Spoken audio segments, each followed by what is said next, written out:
Marshall Peak, Kabanata 4709. Sa likod ng gate. Sa loob ng Ancestral Land, parehong ang Khon Clan at ang Phoenix Clan ay itinuturing na pangunahing clans. Hindi lamang sila makapangyarihan, ngunit mayroon din silang maraming angkan. Ang mga ordinaryong Divine Spirit ay hindi kayang pukawin ang alinman sa kanila. Nasaksihan ng lahat ang mga aksyon ni Kun Ao kanina. Bagamat natangay ng kanyang secret technique ang marami sa mga nakababatang henerasyon, ang kanyang lakas ay ganap na nakontrol at walang intensyon na manakit. Kaya naman, ang mga taong ito ay tinitigan lamang siya ng masama sa isang sandali bago nila binawi ang kanilang mga tingin. Pagkatapos, maraming mga tingin ang nakatutok kay Qing Luan at Yang Kai sa halip na may malaking inaasahan. Ano ang gagawin ko? Tanong ni Yang Kai. Sumagot si Qing Luan. Kailangan mo lang tumayo sa gitna ng Grand Ceiling Array at itugma ang aming mga aksyon mamaya. Tumanggo siya at tumayo sa gitna ng napakalaking Grand Array sa ilalim ng pagbabantay ng lahat. Nang makaupo na siya, sumigaw si Qing Luan. Simulan na. Sabay-sabay na tumanggo sina Yuan Chu, Yu Zuo, at Hong Hu. Ang apat na figure ay kumikislap, bawat isa ay nakatayo sa apat na sulok ng Grand Array. Sa susunod na sandali, ang kanilang maringal na Divine Spirit Aura ay tumagos sa hangin at isang matalim na piercing cry ang umalangaw-ngaw sa buong mundo. Ang mga sinag ng Asher, Purple, Yellow, at White lights ay kumikinang ng maliwanag, at ang apat na babae ay nagbalik sa kanilang tunay na katawan. Apat na napakalaking miyembro ng Phoenix Clan, bawat isa ay higit sa 10,000 metro ang taas, ay nagbuka ng kanilang mga pakpak at ibinalik ang kanilang mga ulo ng may malakas na sigaw. Isang marahas na bugzo ng hangin ang umalangaw-ngaw sa kanilang paligid, na naging sanhi ng paglipad ng buhangin at bato sa hangin. Nasilaw si Yang Kai sa nakita. Bagamat nakita na niya ang tunay na anyo ng Phoenix Clan noon, hindi pa siya nakakita ng anuman na napakalaki at nakakatakot. Kasabay nito, kumalat ang nakakatakot na pressure. Hindi man siya sinasadya ng mga ito, sapat na iyon para makaramdam ng sobrang bigat ng katawan. Muli silang sumigaw, at apat na agos ng blood essence ang tumalsik mula sa bibig ni Qing Luan at ng tatlong iba pa upang tumalsik sa Grand Array. Sa sandaling iyon, ang Grand Array ay umugang at ang void ay nanginag. Hindi sinasadyang umungal si Yang Kai. Kasunod ng tunog ng Dragon Roar, isang Golden Dragon Head ang lumitaw sa kanyang likuran at bumulusok sa kanyang katawan. Sa sumunod na sandali, namamaga ang kanyang katawan. Ang kanyang mga kamay ay naging Dragon Claws. Tinakpan ng Dragon Scales ang kanyang katawan. Dalawang Dragon Horns ang lumabas sa kanyang noo, isang Dragon Tail ang pamitik sa likod niya, at Dragon Beard fluttered ibaba ng kanyang panganang siya umiling kanyang ulo ng mabangis. Ang maliit na humanoid figure ay biglang sumabog sa ilang libong metrong taas na behemoth. Gayunpaman, ang mga Divine Spirit na nanunood sa gilid ay nakakunot ang noo bilang tugon. Ipinapalagay nila na si Yang Kai ay isang miyembro ng Dragon Clan na puro dugo, ngunit ang taong nasa harap nila ay half-human at half-dragon. Walang alinlang ang nagpahiwatig iyon na ang kanyang kadugo ay hindi kasing dalisay ng kanilang inaakala. Maaari bang masira ang selyo sa isang mahinang bloodline? Sa anumang kaso, ang arrow ay nabitawan at wala nang babalikan ngayon. Maaari lamang nilang pigilan ang mga pagdududa sa kanilang mga puso at tahimik na panoorin kung paano nangyari ang mga bagay. Sa loob ng Grand Array, naramdaman ni Yang Kai ang Dragon Vein power sa kanyang katawan na marahas na lumulubog at ang sigla sa kanyang dibdib na tumitibok ng husto. Ang isang subaw ng Blood Essence ay pinilit mula sa kanyang lalamunan at tumalsik sa Grand Array.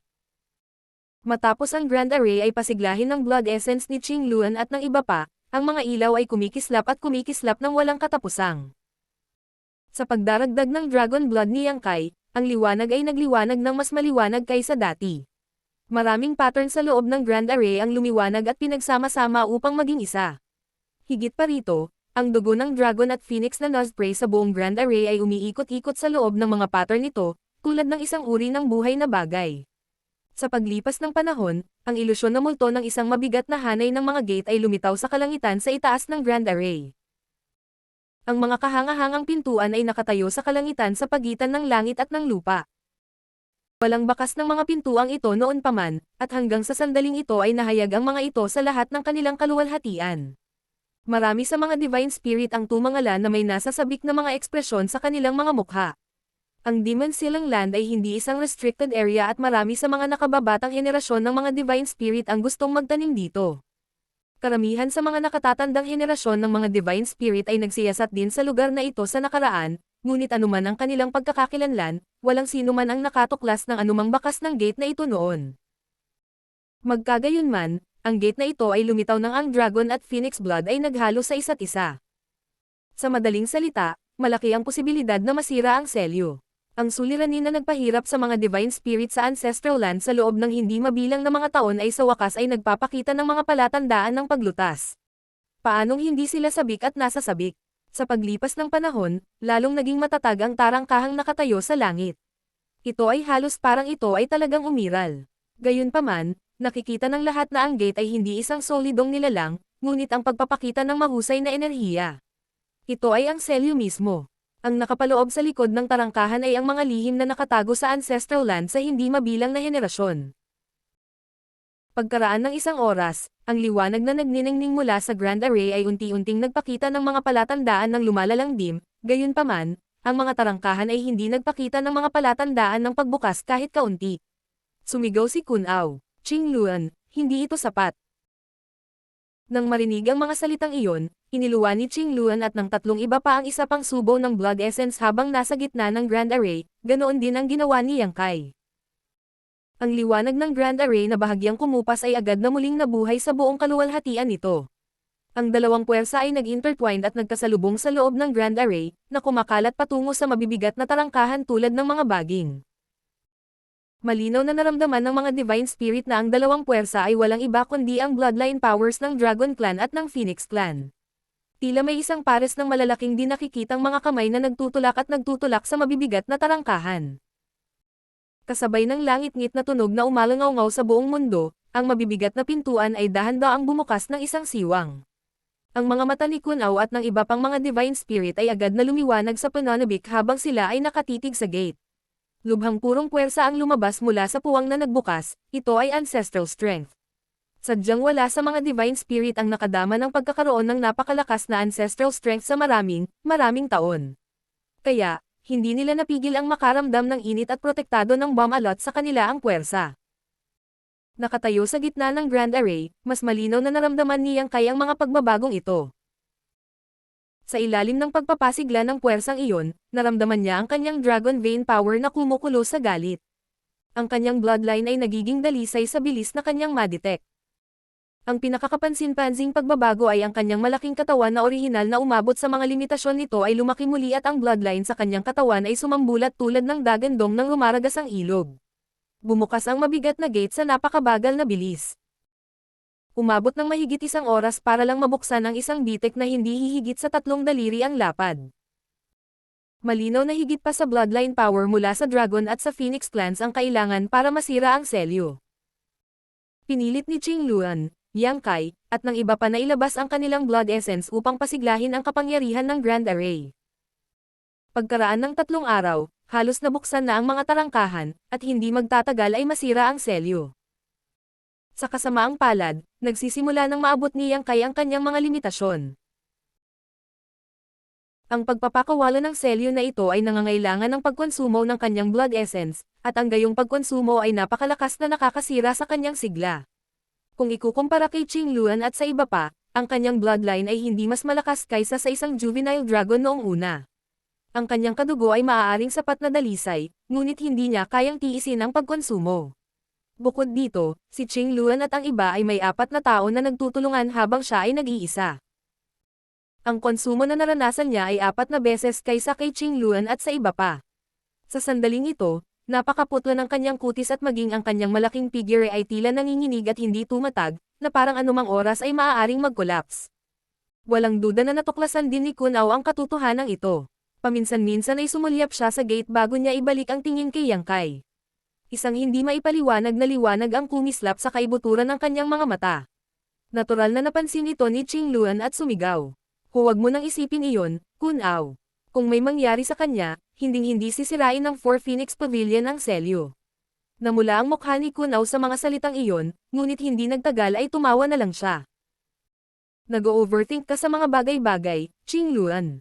Nag-aalala lang ako kung magtitiyaga ba itong brat na ito hanggang sa huli. Dahil ang dami mo nang sinabi, siguradong walang magiging problema sa kanya. Ang totoo ay naisip niya talaga ito. Kung hindi na makayanan ni Yang Kai ang presyon ng pagpapakawalan ng selyo, maaari na lang niyang patayin siya sa mismong Grand Array. Kung tutusin, batay sa kasalukuyang sitwasyon, mukhang maaaring masira ang selyo hanggat mayroong sapat na dami ng Dragon Clan blood. Ang buhay o pagkamatay ng miyembro ng Dragon Clan na nagbibigay ng dugo ay walang kinalaman sa kanya. Gayunpaman, dahil binalaan na siya ni Qing Luan, kaya lang sumuko si Kun Ao sa kanyang ideya. Mawawala ang lahat ng kanyang pagsisikap kung tatanggi ang Four Phoenix Pavilion na muling makipagtulungan dahil pinatay niya ang miyembro ng Dragon Clan na ito. Tumingin si Qing Luan kay Yang Kai nang may pag-aalala. Maglaan ng ilang oras para gumaling.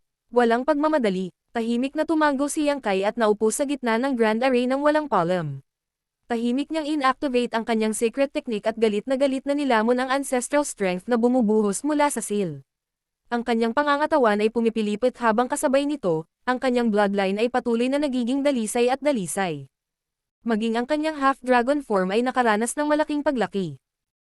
Sa nakalipas na ilang araw, ang kanyang half-dragon form ay lumaki ng hindi bababa sa 30 metro, at iyon ay kasama niya na hindi man lang nag-concentrate sa paglilinang. Higit pa rito, ito ang naging resulta ng hindi tuluyang nasira ang selyo. Kung may lalabas niya ng buo ang selyo, gaano pa kaya ang pakinabang sa kanya ng ancestral strength? Medyo naiintindihan ni Yang Kai kung bakit ang mga divine spirit sa ancestral land ay sabik na sirain ang selyo ngayon. Ang ancestral strength ay napakalaking kapakipakinabang sa paglilinang at paglago ng mga divine spirit. Hindi maraming divine spirit ang makalaban sa harap ng gayong tukso. Maging si Qing Luan at ang iba pa ay hindi gaanong tinanggihan ng ideya na palayain ang selyo, o hindi sila kailanman magiging ganoon katuwang sa simula pa lang. Makalipas ang kalahating araw, tumayo si Yang Kai at nagbuga ng isa pang subo ng blood essence sa Grand Array. Ang mabibigat na tarangkahan ay bumukas ng higit sa kalahati sa puntong ito, at sa tulong nitong subo ng Dragon Blood, mas lumawak muli ang agwat. Lumipas ang isa pang araw sa parehong paraan. 7 buong araw pagkatapos nilang simulan ang pagpapakawalan ng selyo, ang Grand Array ay nagningning ng maliwanag nang ibuga ni Yang Kai ang isang huling subo ng Dragon Blood. Pagkatapos, tuluyang bumukas ang mabibigat na pintuan.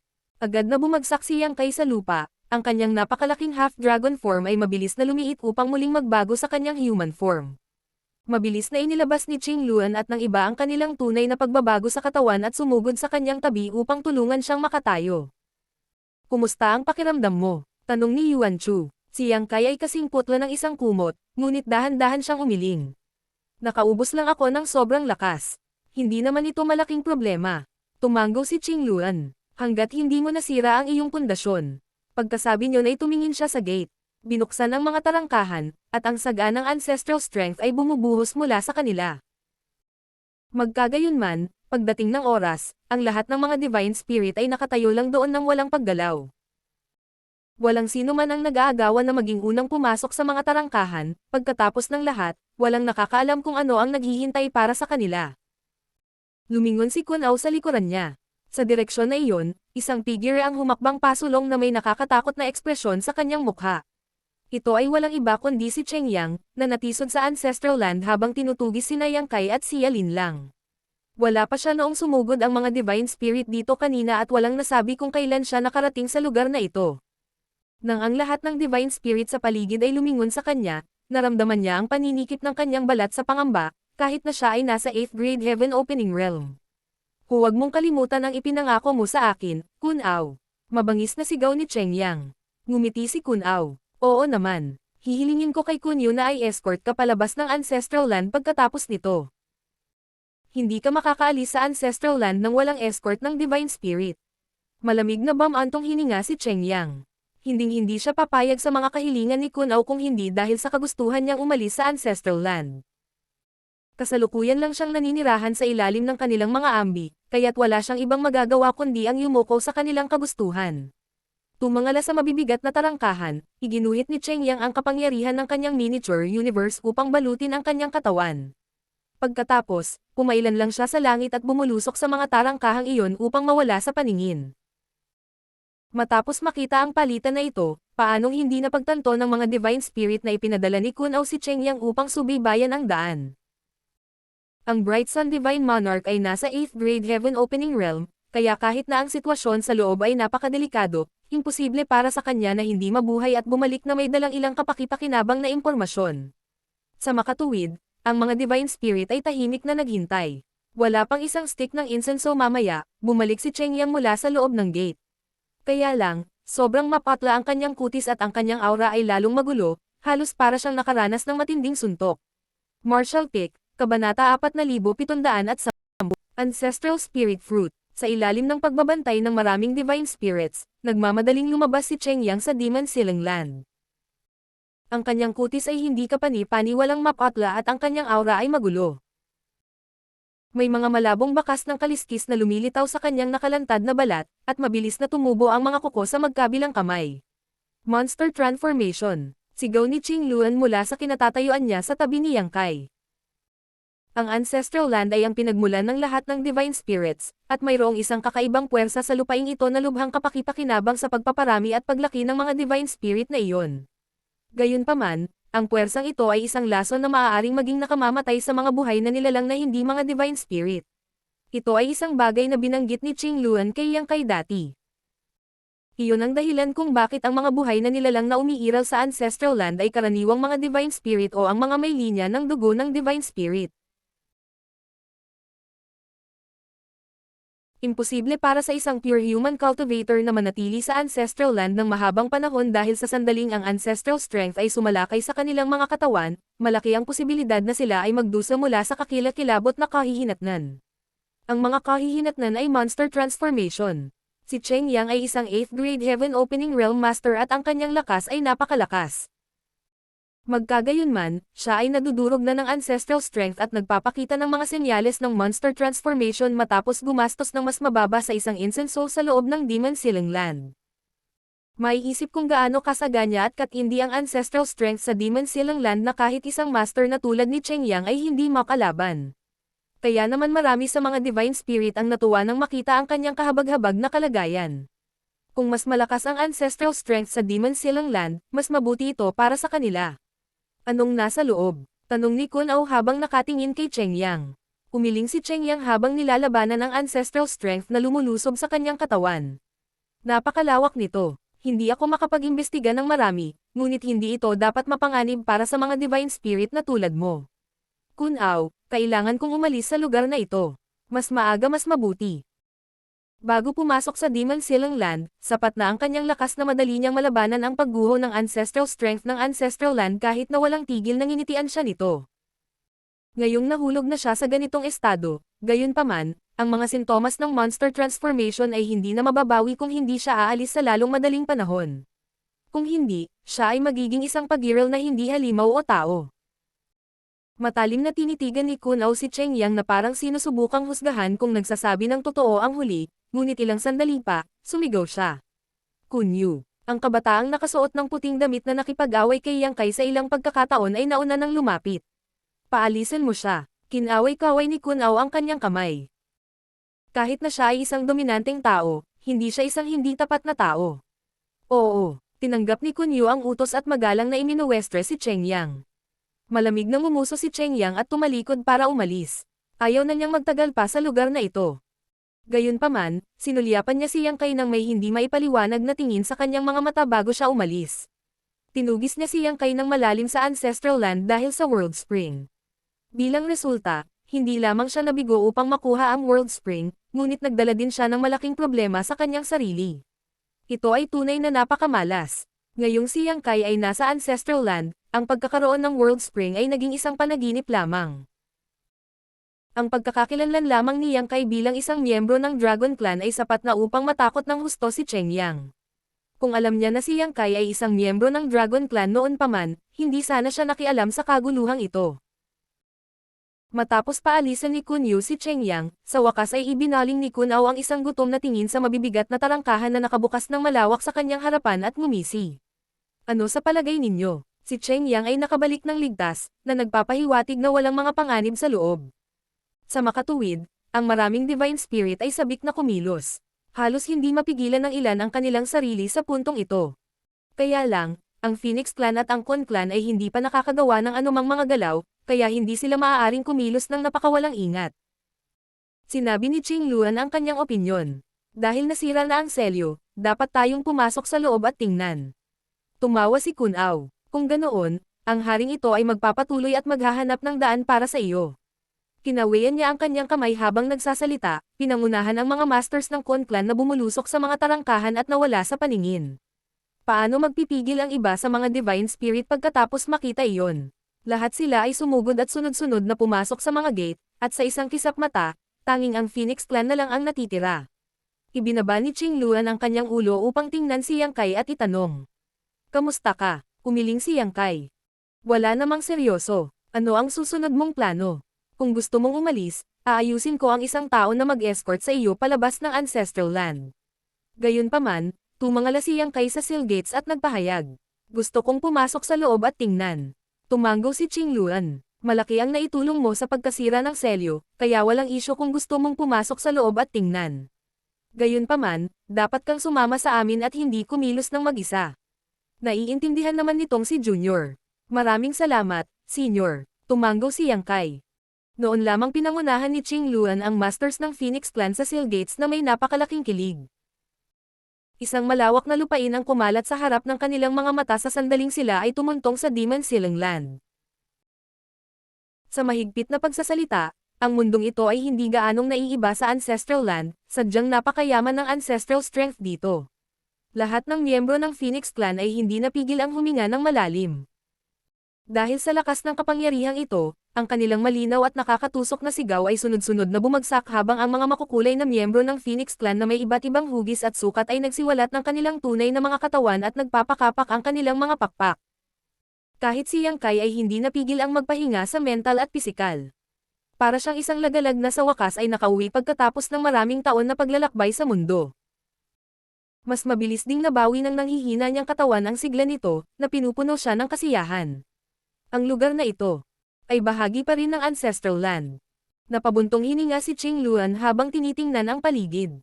Palibhasay nanirahan sa Ancestral Land sa hindi mabilang na taon, natural lang na pamilyar siya sa sitwasyon sa kanyang tahanan. Ang lupain sa likod ng Seal Gates ay bahagi ng Ancestral Land at talagang walang pagkakaiba sa pagitan ng lugar na ito at sa labas. Tila nag-iisip si Yuan Chu. Nahati ba ng Dragon at Phoenix Clans ang Ancestral Land sa dalawang bahagi noong sinaunang panahon?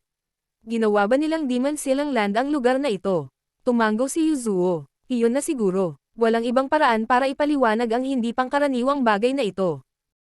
Ang Ancestral Land ay nahahati sa dalawang bahagi noong sinaunang panahon. Ang isang bahagi ay naging lugar kung saan nanirahan ang iba't ibang Divine Spirit Clans sa loob ng maraming taon at ang isa pang bahagi ay naging Sealed Land na kilala bilang Demon Sealing Land.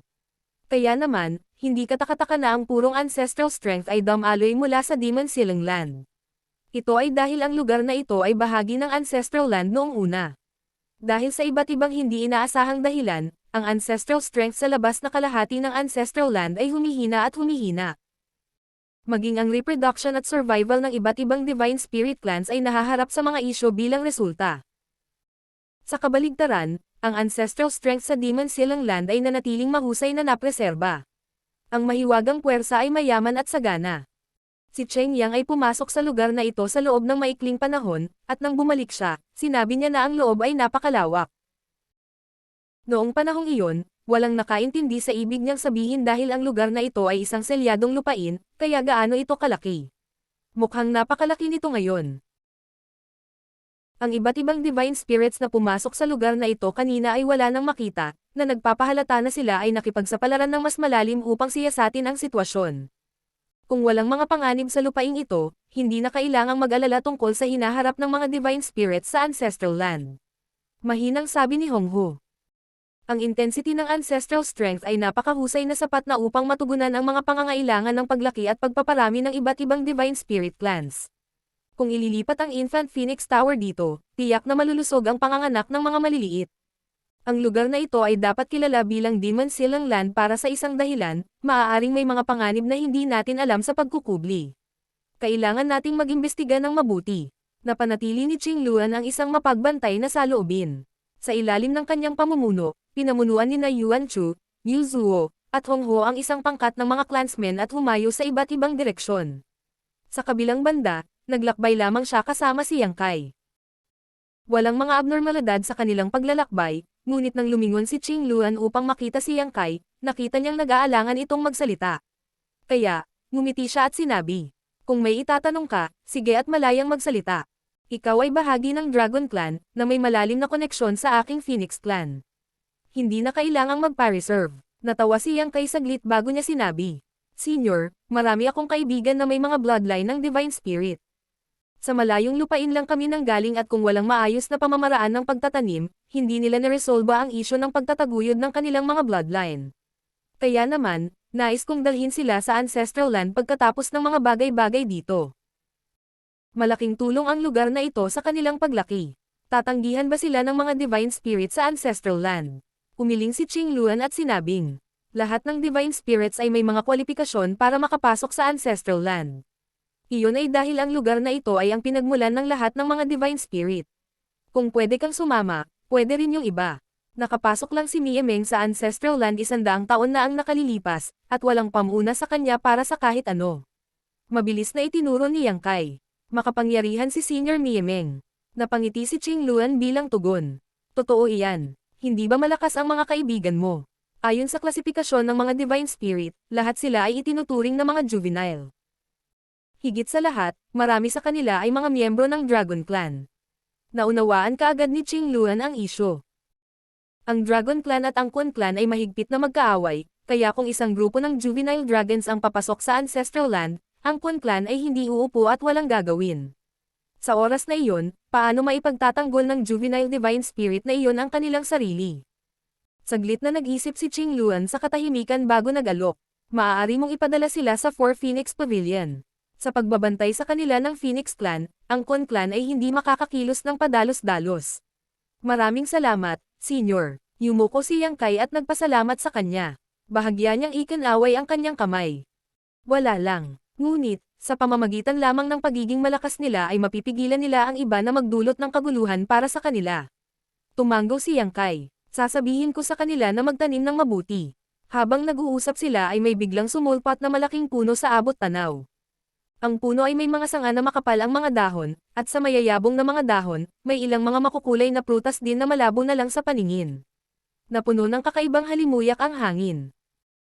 Pareho silang nagpahayag ng nagulat na mga ekspresyon, at sa paglapit sa puno, huminto sila at pinag-aralan ito.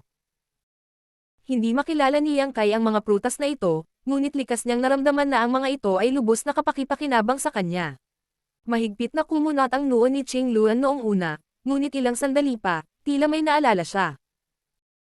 Itinaas niya ang isang kamay, pumili siya ng isa sa mga spirit fruit at sinuri ito ng mabuti, napabulalas ng may pagtataka pagkaraan ng ilang sandali. Ang Ancestral Spirit Fruit. Hindi ako makapaniwala na may mga Ancestral Spirit Fruit dito. Nagtataka na tanong ni Yang Kai.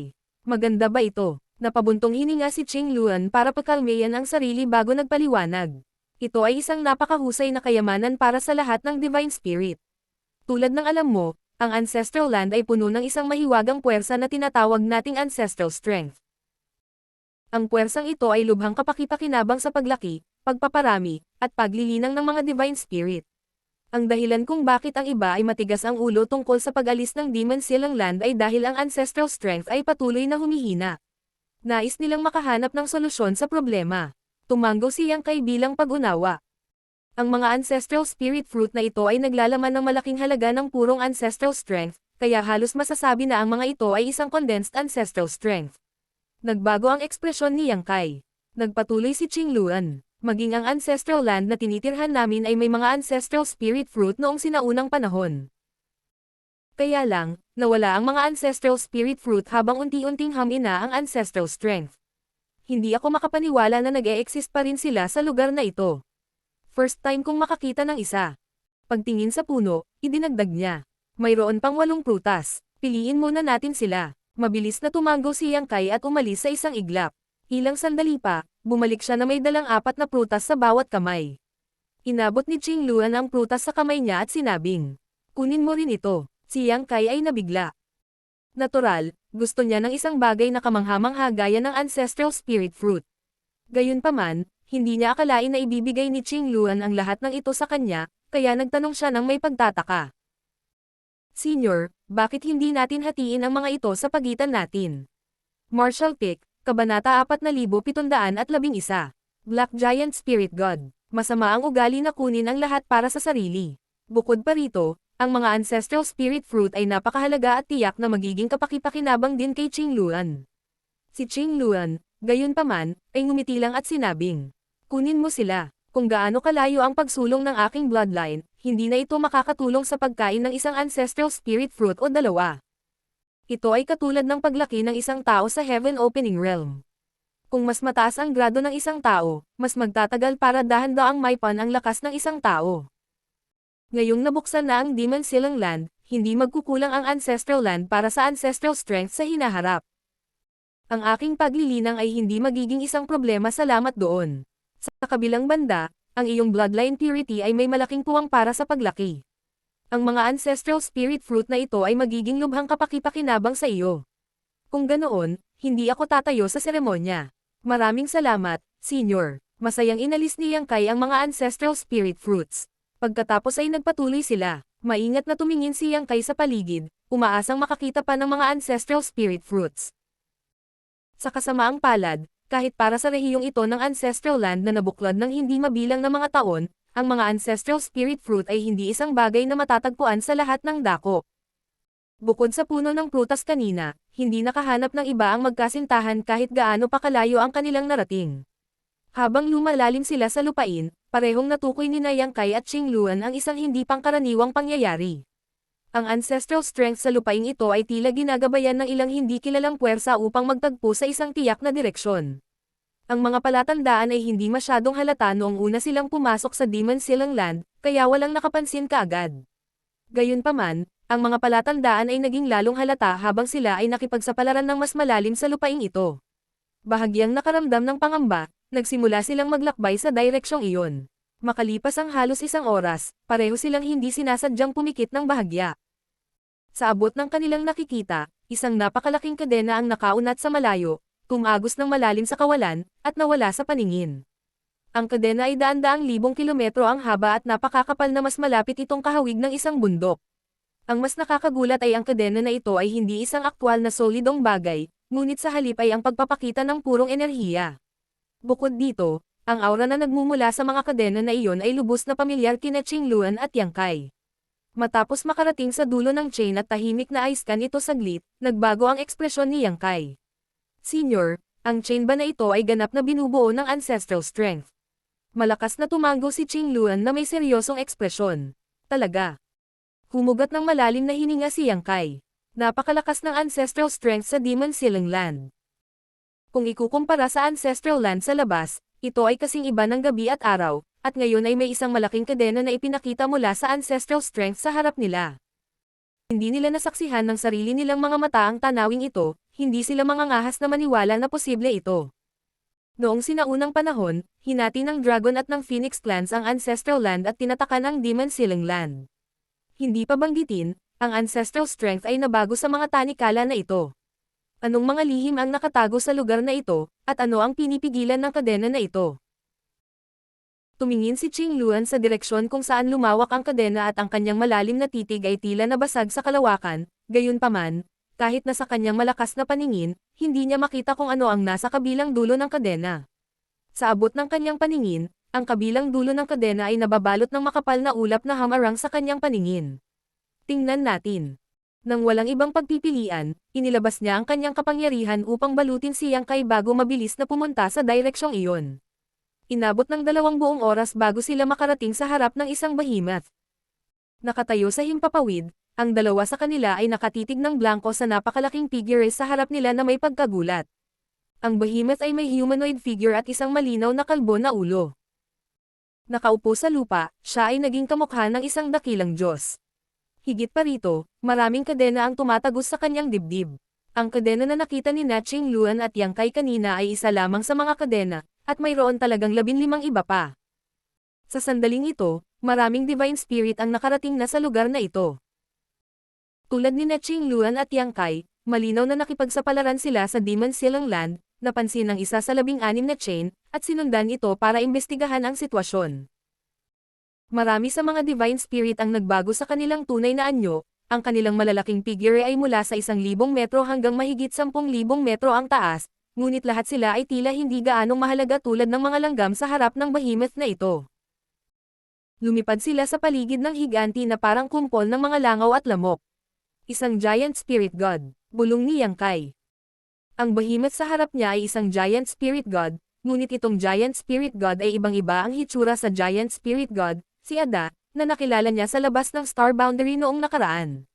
Higit sa lahat, itong giant spirit god na nasa harap niya ay kasing itim ng tinta. Walang masyadong alam si Yang Kai tungkol sa giant spirit god clan. Hindi ganito ang kulay ni Ada, ngunit hindi siya nang ahas na sabihin na walang ganoong mga angkan sa giant spirit god clan. Kaya lang, isang giant spirit god ang tinatakan sa gitna ng Demon Ceiling Land. Ito ay talagang isang shock sa pagtuklas. Nakilala ni Yang Kai ang isang giant spirit god noon, kaya alam niya kung gaano ka-tyrannical ang lahing ito. Ang giant spirit gods ay kabilang sa pinakamalakas na nilalang sa mundo. Kahit na ang mga divine spirit ay hindi nila kalaban. Sa kabutihang palad, ang langit ay patas sa lahat ng bagay, kaya kakaunti ang mga giant spirit god sa 3,000 na mundo. Ang bawat giant spirit god ay isang walang talo na pag-iral, ngunit lahat sila ay napakabanayad at inosente, halos parang mga bata. Ang giant spirit god clan ay nagpakain sa mga patay na universe world at hindi kailanman nagdulot ng gulo para sa iba. Kahit naguluhin o atakihin sila ng ibang tao, ang gayong mga aksyon ay katulad ng pagkagat ng lamok sa isang tao sa kanila. Sa anumang kaso, ang mga tanong tungkol sa mga tanikala ay nasagot na. Ang mga kadena ay lumabas na pumipigil sa isang giant spirit god. Hindi maisip ni Yang Kai kung ano ang nangyari sa Ancestral Land noon para sa mga divine spirits na talagang pigilan ang isang giant spirit god dito. Ang giant spirit god na ito ay malinaw ding patay. Napakaraming taon na ang lumipas, kaya kahit na para sa isang pag-iral na kasing lakas ng isang giant spirit god, imposibleng mabuhay sa ilalim ng patuloy na pagguho ng omnipresent ancestral strength dito. Bukod pa rito, hindi naramdaman ni Yang Kai ang kahit katiting na bakas ng sigla mula sa giant spirit god. Isang figure ang lumipad, si Yuan Chu iyon ng Phoenix Clan. Nakatayo sa tabi ni Qing Luan, tumawag siya. Big Sister. Tumanggaw si Qing Luan at nagtanong na may time-time na ekspresyon. Ano ang sitwasyon? Iniulat ni Yuan Chu, isang inselso lang ang narating ko bago ka. Ayon sa aking pagsisiyasat, ang sigla ng Giant Spirit God ay ganap na napatay, ngunit mas mabuting magkamali sa panig ng pag-iingat. Dapat tayong magsagawa ng mas masusing pagsisiyasat. Kung tutusin, magiging kapahamakan para sa Ancestral Land kung siya ay lumabas na buhay pa. Mabuti, tumanggaw si Qing Luan. Habang nagsasalita, bigla siyang napalingon sa gilid. Naglalakad si Kun Ao mula sa direksyong iyon at tumabi sa kanya bago nagsalita sa mahinang boses. Ang sitwasyon sa Demon Ceiling Land ay talagang hindi inaasahan. Nanatiling tahimik si Qing Luan. Kaya nagpatuloy si Kun Ao. Bagaman hindi ko alam kung ano ang nangyari sa nakaraan, ang mga Divine Spirit sa Ancestral Land ay malamang na nakipaglaban sa isang malaking labanan laban sa Giant Spirit God na ito. Sa huli, hinati nila ang Ancestral Land sa dalawang bahagi. Ang lugar na ito ay tinatakan bilang Demon Ceiling Land, at ang Ancestral Strength ay ginamit para pigilan itong Giant Spirit God. Tumigil ka sa mga walang kwentang kalokohan. Malamig na sagot ni Qing Luan. Ngumisi si Kun Ao. Palagi kang nag-aalala na ang pagpapakawala ng selyo ay magdudulot ng hindi ka nais-nais na mga kahihinatnan sa Ancestral Land, at tila ang iyong mga alalahanin ay hindi walang batayan. Isang bagay na kamangha-mangha ang talagang selyado sa loob ng Demon Ceiling Land. Pero, mukhang hindi naman ito big deal kung tutuusin. Ang sigla ng Giant Spirit God ay napatay at siya ay namatay sa hindi mabilang na taon. Mas mabuti pa rin na mag-ingat. Bahagyang kumunot ang noo ni Qing Luan. Ang Giant Spirit Gods ay may matibay na sigla. Ilang taon man ang lumipas, hanggat nananatili ang kaunting bakas ng buhay, kaya nilang buhayin ang kanilang sarili. Hindi namin alam kung bakit ang Giant Spirit God na ito ay tinatakan dito, ngunit mas mabuting kumilos kami ng may kaukulang pag-iingat. Siyempre, mas mabuting kumilos ng maingat. Balak kong pasukin ang katawan niya upang siyasatin ang sitwasyon. Sasama ka ba sa akin, Qing Luan? Iminungkahi niya. Mabuti. Agad siyang tumanggo bilang pagsang-ayon. Ang dalawa ay hindi nag-atubiling magtipon ng ilan pang Divine Spirit, kabilang sina Miemeng, Tao Tai, at Bian. Pagkatapos, 8 figure ang bumangon sa kalangitan sa isang kahangahangang paraan at pumasok sa katawan ng Giant Spirit God sa pamamagitan ng kanyang higanteng butas ng ilong. Tahimik na naghintay ang iba pang mga Divine Spirit. Samantala, si Yang Kai ay tumayo sa tabi ni Yuzuo at pinagmasdan ang Giant Spirit God. Bigla niyang pinaikit ang kanyang mga mata at tumingin sa dulo ng mga tanikala. Ang labinganong na kadena ay tumagos sa katawan ng Giant Spirit God, ngunit tila may isang bagay na kumikilos bilang isang uri ng pinagmulan o angkla sa dulo ng bawat kadena. Ang mga bagay na ito ay umakit sa ancestral strength mula sa buong ancestral land at binago ito sa mga tanikala. Sa mga bagay na ito, mayroong isang palasyo na kahawig ng isang ilusyon at transparent na kristal, isang malaking puno na nasusunog na may nagniningas na liwanag, at isang perlas na kumikinang na may malambot na liwanag. Hindi nagtagal ay tumangala si Yang Kai sa palasyo na kasing aninag ng kristal. Nararamdaman niya ang isang resonance sa palasyong iyon mula sa kaibuturan ng kanyang bloodline. Iyon ay marahil ang Crystal Palace ng Dragon Clan. Komento ni Yuzuo. Crystal Palace. Nagtataka si Yang Kai at nagtaas ng isang kilay. Nakita ni Yuzuo ang kanyang pagkalito at ipinaliwanag. Maraming Divine Spirit Clans ang naninirahan sa Ancestral Land, at ayon sa mga tala sa mga sinaunang aklat, ang bawat Divine Spirit Clan ay may kanya-kanyang sacred treasure. Ang mga sacred treasure na ito ay naglalaman ng pamana ng bawat clan, kaya malaking tulong ito sa paglilinang ng mga clansmen. Kaya lang, walang nakakita sa sacred treasures ng kani-kanilang clan sa mga henerasyon. Palagi naming inaakala na kinuha ng Dragon at ng Phoenix clans ang sacred treasures nang umalis sila. Hindi ako makapaniwala na ang mga sacred treasure na ito ay nanatili dito. Mukhang marami sa mga divine spirit sa Ancestral Land ang nakibahagi sa pagtatatak sa Giant Spirit God na ito. Naiwan dito ang sacred treasures para gabayan ang ancestral strength para sugpuin at aisil ang Giant Spirit God. Pagkatapos ay itinuro niya ang malaking puno na nagniningas na may nagniningas na liwanag. Malamang iyon ang immortal parasol tree ng Phoenix Clan. At, malamang iyon ang fusang divine tree ng Golden Crow Clan. Kahit na narinig lang niya ang mga sacred treasures na ito at hindi pa niya nakita noon, maingat niyang pinangalanan ang bawat isa sa kanila ng may tila pamilyar na pamilyar. Tahimik na kabisado silang lahat ni Yang Kai. Ang pag-unlock sa Demon Silang Land ay masasabing isang serye ng mga hindi inaasahang pangyayari. Sa anumang kaso, ang pagkakita lamang ng napakaraming sacred treasures na umiiral lamang sa mga alamat ay naging sulit ang paglalakbay na ito sa mga divine spirits sa Ancestral Land. Ang sacred treasures ay kumakatawan sa mana ng bawat clan. Ang pagkakaroon ng mga sacred treasures na ito ay nangangahulugan na ang kani-kanilang mga mana ay nanatiling walang patid. Hindi pa banggitin ang kasaganaan ng ancestral strength sa Demon Silang Land. Sa hinaharap, ang mga divine spirits sa Ancestral Land ay hindi na kailangang mag-alala muli tungkol sa pagpapatuloy ng kanilang mga clans. Pagkaraan ng 3 araw, muling lumitaw sina Qingluan, Kun Ao, at ang iba pa. Big Sister, kumusta ang sitwasyon? Humakbang pasulong si Yuzuo kasama si Yang Kai. Sumagot si Qingluan, malamang patay na siya. Wala kaming nakitang sigla sa loob ng kanyang katawan. Mabuti yan. Nakahinga ng maluwag si Yuzuo. Walang nakakaalam kung anong uri ng sama ng loob o puot ang umiiral sa pagitan ng Giant Spirit God na ito at ng Divine Spirits, ngunit gayunpaman, tiyak na may ilang uri ng pagtatalo sa pagitan nila para ang Giant Spirit God ay masupol at mabuklod sa lugar na ito. Kung ang Giant Spirit God na ito ay buhay pa, kung gayon ang pag-unlock sa Demon Silang Land ay maling desisyon. Sa kabutihang palad, sa hindi mabilang na mga taon ng pagsupil at pagguho ng ancestral strength, ang sigla ng Giant Spirit God ay ganap na nawala. Qingluan, dinadala ko ang sacred treasure ng Kun Clan. Wala akong pakialam kung ano ang ginagawa ng Phoenix Clan. Biglang lumingon si Kun Ao para tingnan si Qingluan. Sumimangot si Qingluan. Maaaring patay na ang Giant Spirit God na ito, ngunit ang sacred treasures ay malinaw na kumikilos bilang pinagmumulan ng pagsugpo nito. Hindi nararapat na kunin ang mga ito ng padalos-dalos. Ngumisi lang si Kun Ao. Iyan ang sinabi mo noong gusto naming i-unlock ang Demon Silang Land. Nandito na ang sacred treasures ng bawat clan. Kung gusto mo akong pigilan, kailangan mong tingnan kung handa silang sumang-ayon sa iyo. Kung sumasang-ayon sila sa iyo, walang masasabi ang Kun Clan. Martial Pick, Kabanata 4712. Ang Dragon Clan's Crystal Palace. Tumingin si Qingluan sa paligid.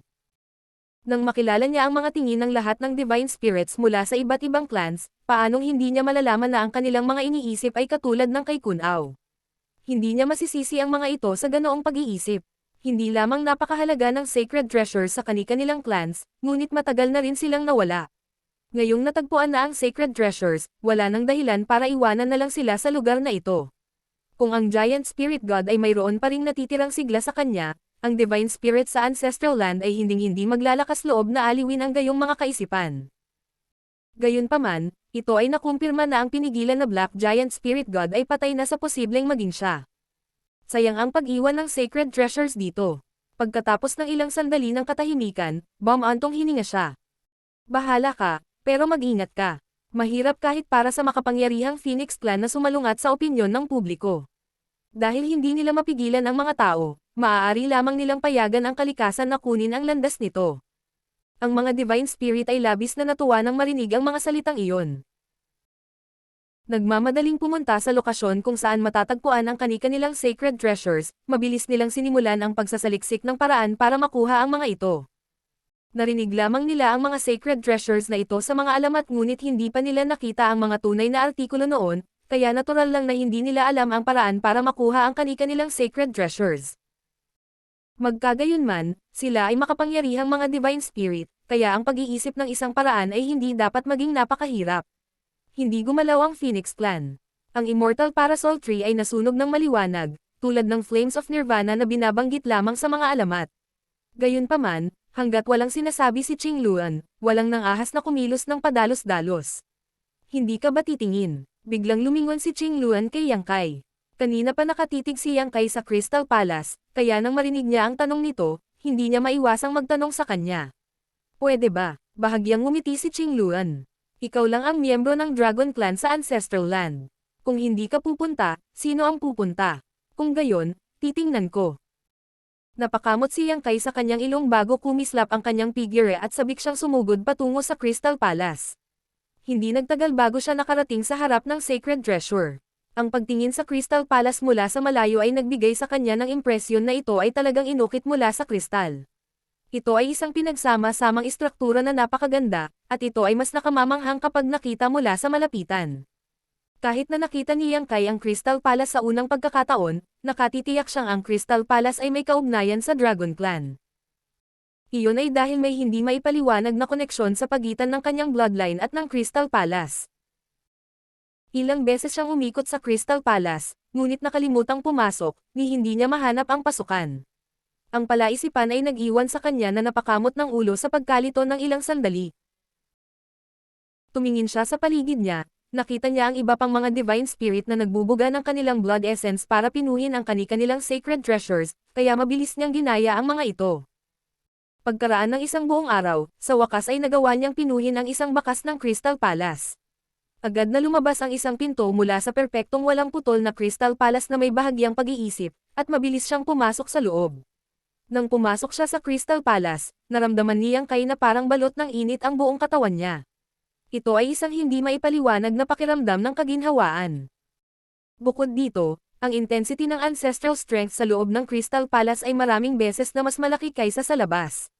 Ang sacred treasures ng bawat clan ay nagkaroon ng epekto ng pag-akit ng ancestral strength sa Ancestral Land. Kung hindi dahil doon, hindi ilalagay ng mga Divine Spirit noong sinaunang panahon ang mga sacred treasures na ito para tipunin at gawing mga tanikala ang ancestral strength para supulan at selyuhan ang Black Giant Spirit God. Ito ay tiyak na dahil ang sacred treasures ay nagtipon at naakit ang ancestral strength na ang 16 na malalaking kadena na umaabot sa milyon-milyong kilometro ay maaaring umiral. Ang mga dulo ng mga kadena ay nakausli sa void, na nag-uugnay sa buong Demon Silang Land bilang isang solong kabuuan. Masasabing ang kahusayan sa paglilinang ng isang tao ay mapapabuti ng husto kung sila ay maglilinang sa tulong ng isang sagradong kayamanan. Iyon din ang pinakamalaking dahilan kung bakit ang mga Divine Spirit ay napakatigas na kunin sila.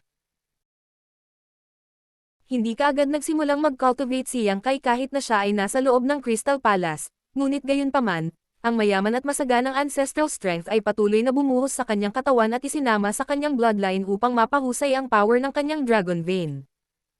Ang Crystal Palace ay hindi mukhang partikular na malaki mula sa labas, kaya't hanggang sa pumasok si Yang Kai ay nalaman niya kung paano nagkaroon ng misteryosong epekto ang Crystal Palace na naglalaman ng isang bagay na napakalaki sa kabila ng maliit na sukat nito. Ang espasyo sa loob ay mas malaki kaysa sa tila mula sa labas. Nabanggit ni Yuan Chu na ang sacred treasures ng bawat clan ay naglalaman ng inheritance ng bawat Divine Spirit clan. Nag-navigate si Yang Kai sa hindi mabilang na mga bulwagan sa Crystal Palace habang hinahanap niya ang manang ito. Bagamat hindi siya nakatuklas ng anumang pamana, si Yang Kai ay nakatuklas ng ilang kakaibang kristal. Ang mga kristal na ito ay nakadikit sa mga dingding ng mga bulwagan. Ang iba ay malaki at ang iba ay maliit. Ang pinakamalaki ay ang laki ng mga palanggana, at ang pinakamaliit ay ang laki ng mga itlog.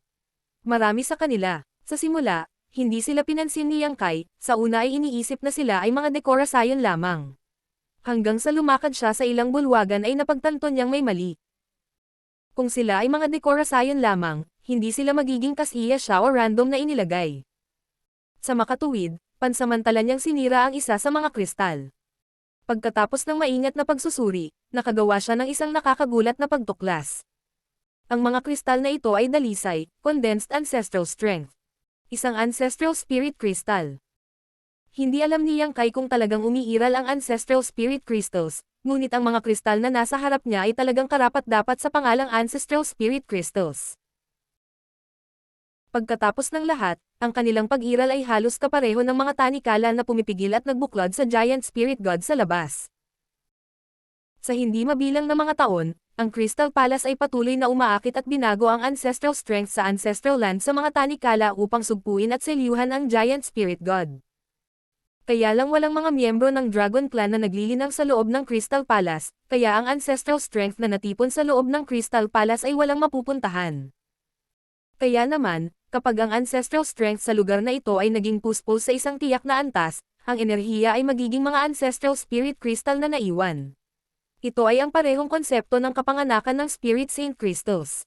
Ang mga saint crystal ay karaniwang isinilang sa mga lugar kung saan napakarami ng world energy. Ito ay mga dakilang kayamanan.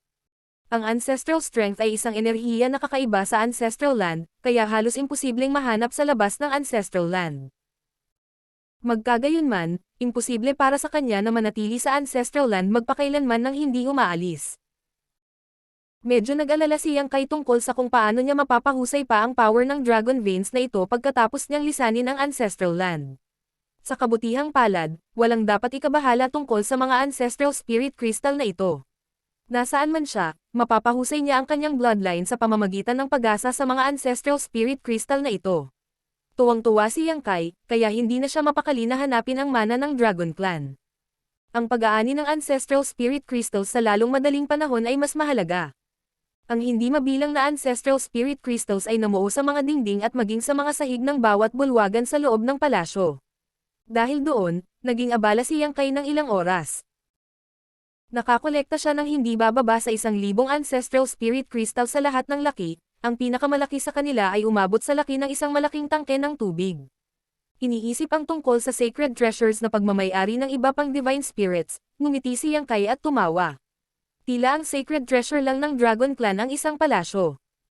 Kung ikukumpara, ang sacred treasures ng iba pang divine spirits ay hindi nakakatugon sa mga kondisyon para mabuo ang ancestral spirit crystals, anuman ang uri ng sacred treasure. Kunin halimbawa ang immortal parasol tree ng Phoenix Clan. Walang paraan ang punong ito ay makapag-condense ng ancestral spirit crystals. Mayroong hindi mabilang na mga bulwagan sa Crystal Palace, at habang siya ay nagwawalis sa bawat silid, masasabing siya ay gumawa ng kayamanan sa katahimikan. Kasabay nito, sa lugar kung saan matatagpuan ang Kun Clan. Kilala bilang Northern Deep, ang sacred treasure ng Kun Clan ay isang malawak na karagatan na lumiit ng hindi mabilang na beses. Nabalitaan na ito ang lugar kung saan nagmula ang Kun Clan. Bilang clan head ng Kun Clan, ang pagkuha ng sacred treasure ay natural na babagsak sa balikat ni Kun Ao. Tumagal ng 10 araw ng pagsusumikap at isang malaking dami ng blood essence bago biglang nagningning ng maliwanag ang dagat ng Northern Deep at naging malapit na konektado sa kanyang aura. Nagawa na ng clan head. Nagsaya ang mga masters ng Kun Clan sa nakita. Katulad nito, masayang tumawa si Kun Ao. Malinaw niyang naramdaman na ganap niyang napino ang Northern Deep. Ang sacred treasure na ito ay konektado sa kanya sa puso at isipan ngayon. Sa pamamagitan ng isang kumpas ng kanyang kamay, sinubukan niyang kunin ang Northern Deep, gayunpaman, labis siyang nagulat nang matuklasan na ito ay nanatiling hindi gumagalaw. Malalim na kumunot ang noo ni Kun Ao dahil hindi niya alam kung ano ang nangyari. Sa kabila ng ilang ulit na pagsubok, ang mga resulta ay nanatiling pareho. Ang mga ngiti ng Kun Clan's masters ay hindi sinasadyang tumigas sa kanilang mga mukha. Sa mga sumunod na araw, ang iba't ibang Divine Spirit Clans ay nakatagpo ng parehong sitwasyon. Ang kani-kanilang sacred treasures ay ganap na napino, at naramdaman nila na ang sacred treasures ay konektado sa kanila, ngunit kahit ganoon, hindi nila ito makuha. Sa makatuwid, ang clan heads ng bawat Divine Spirit Clan ay nagtipon upang talakayin ang isyo at sa wakas ay natagpuan ang pinagmulan ng problema pagkaraan ng ilang oras. Ang Phoenix Clan ay natipon hindi kalayuan sa Immortal Parasol Tree, at sa ilalim ng pagbabantay ni Yuan Chu at ng iba pa, patuloy na pinilit ni Qing Luan ang kanyang Blood Essence upang pinuhin ang Immortal Parasol Tree. Bagamat orihinal na tinutulan niya ang ideya ng pagkuha ng Sacred Treasures ng bawat clan, nagsimula na ang iba pang mga clans na kumilos, kaya walang kabuluhan para sa Phoenix Clan na igiit. Ang Immortal Parasol Tree ay napakahalaga sa Phoenix Clan, kaya habang may mga pag-aalala sa kanyang puso, maaari lamang niyang pinuhin ang Sacred Treasure sa ngayon. Sa puntong ito, halos tapos na siya. Habang naghahanda siyang kunin ang Immortal Parasol Tree, nakatagpo siya ng hindi inaasahang bagay. Siya ay nahaharap sa parehong sitwasyon tulad ng iba pang mga Divine Spirit. Hindi maalis ang Immortal Parasol Tree.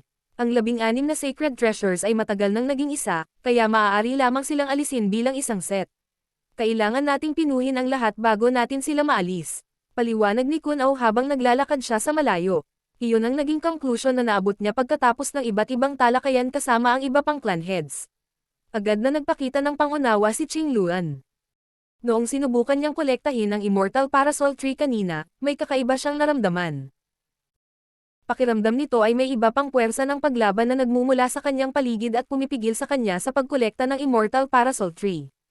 Tila ngayon ang paglaban na ito ay hindi nagmula sa mismong Immortal Parasol Tree kundi sa iba pang mga Sacred Treasures. Nasaan ang miyembro ng Dragon Clan na iyon? Tanong ni Kun Ao. Sa loob ng Crystal Palace.